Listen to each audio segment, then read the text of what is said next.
Hello दोस्तों, स्वागत है आपका हमारे यूट्यूब चैनल प्रीति की कहानियों में।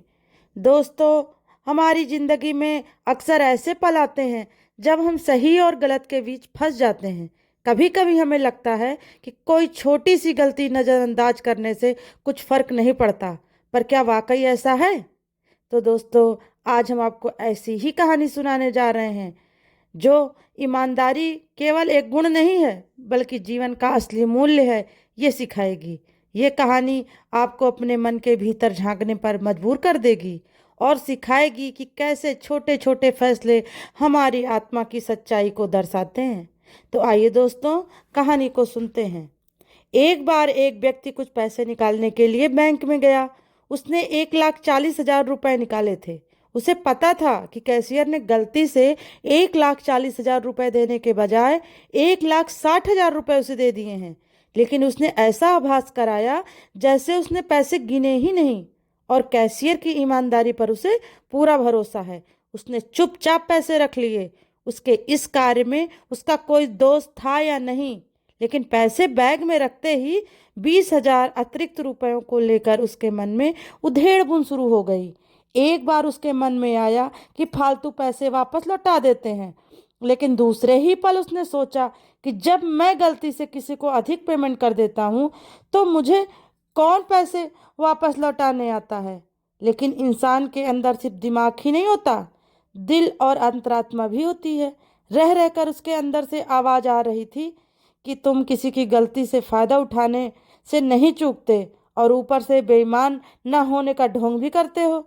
क्या यही ईमानदारी है? उसकी बेचैनी बढ़ती जा रही थी। अचानक ही उसने बैग में से 20,000 रुपए निकाले और जेब में डालकर बैंक की ओर चल दिया। रुपए पाकर कैशियर ने चैन की सांस ली। उसने कस्टमर को अपने जेब से 1,000 रुपए का एक नोट निकालकर उसे देते हुए कहा, भाई साहब, आपका बहुत बहुत आभार। आज मेरी तरफ से बच्चों के लिए मिठाई ले जाना, प्लीज़ मना मत करना। भाई, आभारी तो मैं हूँ आपका, और आज मिठाई भी मैं ही आप सबको खिलाऊंगा, कस्टमर ने बोला। कैशियर ने पूछा, भाई आप किस बात का आभार प्रकट कर रहे हो और किस खुशी में मिठाई खिला रहे हो? कस्टमर ने जवाब दिया, आभार इस बात का कि 20,000 के चक्कर ने मुझे आत्म मूल्यांकन का अवसर प्रदान किया। आपसे गलती ना होती तो ना तो मैं द्वंद्व में फंसता और ना ही उससे निकलकर अपनी लोभ वृत्ति पर काबू पाता। यह बहुत मुश्किल काम था। घंटों के द्वंद्व के बाद ही मैं जीत पाया हूँ। इस दुर्लभ अवसर के लिए आपका आभार।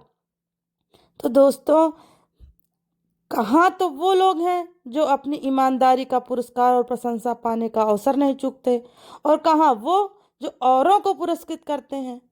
ईमानदारी का कोई पुरस्कार नहीं होता, अपितु ईमानदारी स्वयं में एक बहुत बड़ा पुरस्कार है। अपने लोभ पर काबू पाना कोई सामान्य बात नहीं है। ऐसे अवसर भी जीवन में सौभाग्य से ही मिलते हैं, अतः उन्हें गंवाना नहीं चाहिए बल्कि उनका उत्सव मनाना चाहिए। ईमानदारी का सबसे बड़ा इनाम सुकून है, जो खुद से जीतने के बाद मिलता है। दोस्तों, हमको बस यही करना है कि अपने जीवन में उन पलों को पहचानना है जब हमने गलत रास्ते को चुना था और उनसे सीखा भी था।